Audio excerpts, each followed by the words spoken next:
Today's an inside working day. No chance of doing it well. Could work outside in this. Do you wanna?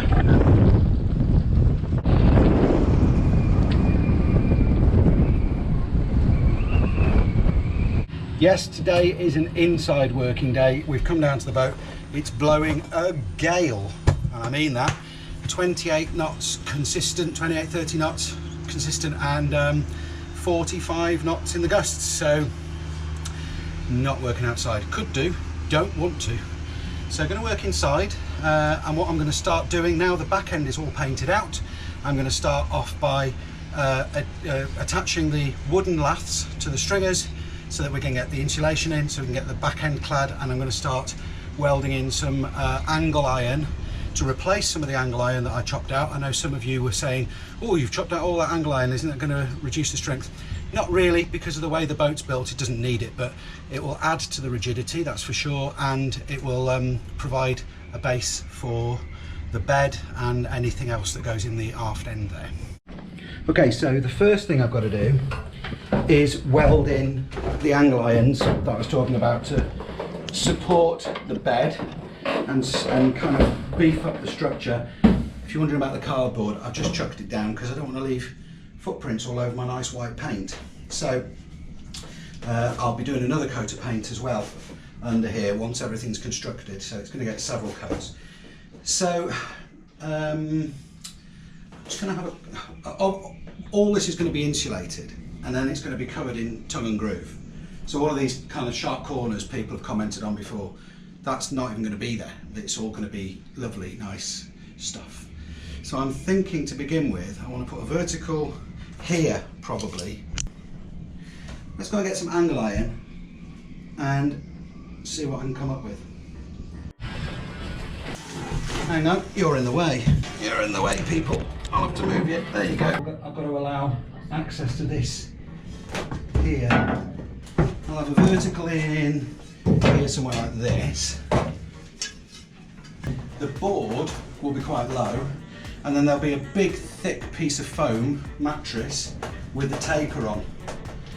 So now you see why I haven't sort of finished cleaning up all this lot, because that needs to be done once I've got all these other frames and stuff welded in.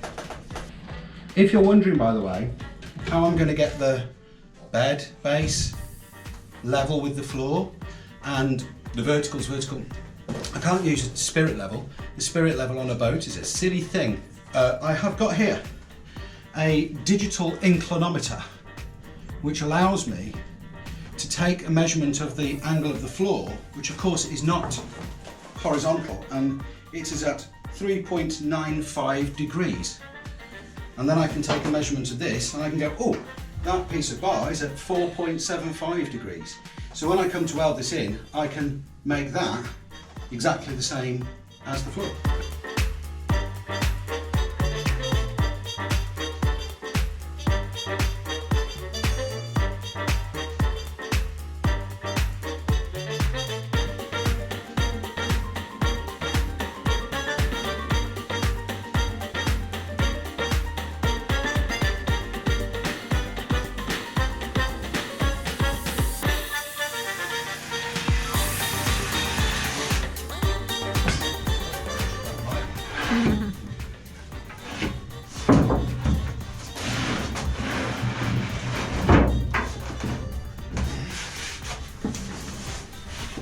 Nice. The beginnings of a bed.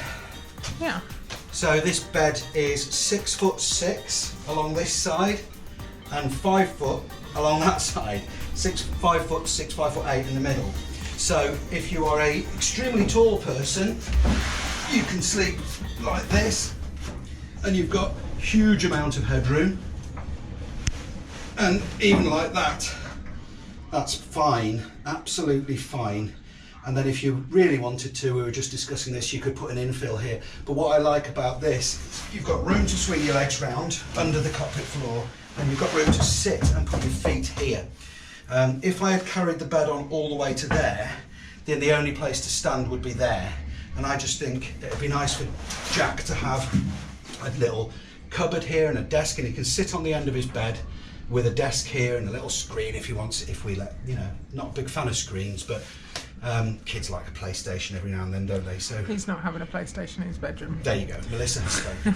but you know, he can have his DS or whatever, and or he can do his artwork and what have you on a little desk, so we can have drawers with a desk that folds down from there, or even a desk at this side, because while he's of shorter stature than myself, then that's fine. But there is plenty of room to sit on the bed like this and lean back on the wall. There's plenty of standing headroom, and I think there might even be sitting headroom at the other end, Well, because of you can test it out I will later when do you're once I finished. put the piece of wood in. Yeah.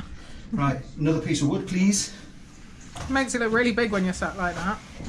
When I'm sat like this, Yeah. it is really big. Yeah. It's deceptive. Yeah. People often have said, "Oh, that's not a very big area." It's a lot bigger than the aft quarter berth in a lot of boats. It's not as big as the aft cabin in a, you know, a new modern wide boat, but for a classic old design like this, it's a huge aft cabin. So yes, there is sitting headroom at the end of the aft cabin. Normally you don't get that in a quarter berth, but there's room to sit up. By the time you've got the insulation and the cladding on, there won't be for an adult, but there will be for Jack. Plenty of room for him to sit up at this end. And again, if I lie this way, if he did want to snuggle in and make himself cosy at this end, it's huge. It's huge. I mean, my feet are nowhere near the end in that corner, are they? Not in that corner, no. So You've got your belly out. there you go. Quite pleased with that. Excellent. I've got one more piece to put in there, Yeah.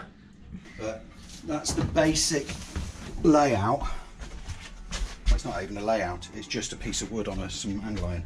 Go on in there and just watch your head, because obviously there's nothing to protect your head at the minute. Have a lie down on the bed, see what you think.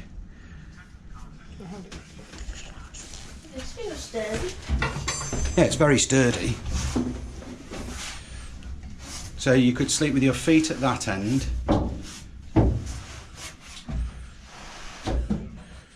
Yeah, that's a huge bed for a small person. And you can even sleep with your head at the other end, and you can sit up. So if you sit up and swizzle round, turn to face me, and lean your back against the transom. Obviously that'll be clad and it'll have boards and what have you. Things that don't do Yeah, that. yeah, those skin fittings and stuff. But anybody who thinks that Jack's aft cabin isn't going to be big enough for him, that's plenty big enough. And you can have, For a few years. yeah, for a few years, there'll be tongue and groove on the walls, there'll be little cupboards and shelves and cubbies. They're not sticking me in the lazarette. No, we are They're not just sticking me in the sticking Jack in a lazarette. It'll be clad out and it'll be look really cosy and nice. Not a lazarette anymore. No, the other side's going to be the lazarette. So I'm in here today for a bit. Andy will come and take over later, I'm sure. But I'm currently putting laths in to be able to put insulation and panel out the walls in here. So I'm just cutting them and sticking them on, and then we'll fill in with the pink. Pink foam. Yes, with the pink XPS board, which, and then in the cracks we'll use the closed cell foam spray to fill it in, like we have been doing on the rest of the boat. Carpentry is not my forte, but you can't go too wrong with this. Stack.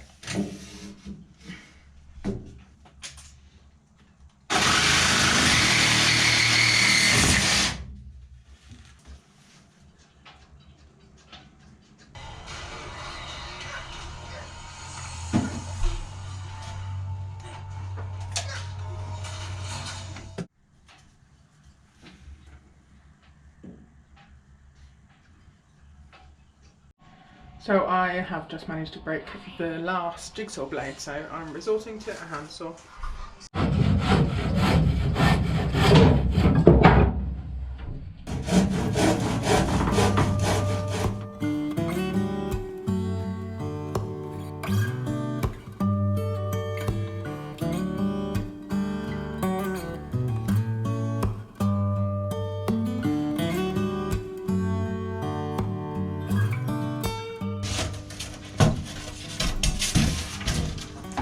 So it's a bit of an awkward space, but Andy's cutting some insulation to go in.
I've run out of tongue and groove, and it's a Sunday, and the shops are shut, so I can't even go in bed anymore. But that's what the art of cubbing is starting to look like. A couple of places at the back, I've actually kind of not used full lengths of T&G at the back there, and as you can see, I've got to cut round that porthole, which I've just gone over. That's dead easy. I'll just take off those top ones and draw around it with a pair of compasses and cut that out, you know. So I need to go and get some more T&G, which I can't do today, as I said, the shop's shut. So I think that's about it really for today's escapades on Melody. That's comes together really quickly, the tongue and groove, so it won't take long to get that done. Thank you so much for watching. Again, progress is being made. As I say, that back end, all those sharp corners that you see, they're all going to have like nice rounded curves on, and the bits above the head, I think I'm going to use some thick foam backed vinyl, so that there's no risk of any sort of head bumps. Yeah, so see you next time on Sailing Melody. Melissa and Jack have already gone. Leave us some comments. please, because it really helps the algorithm and helps the channel grow. Give us a thumbs up if you like the video, and give us a thumb down if you didn't, because that helps the channel grow. Thanks again, as always, to our incredible patrons and supporters, those of you that have given on Coffee and through PayPal, and you know, kind of contributed stuff to the project. It's just awesome. And remember, you can also follow us on Facebook, and you can follow us on Instagram and all of that kind of good stuff. In the meantime then, see you next week. Bye bye.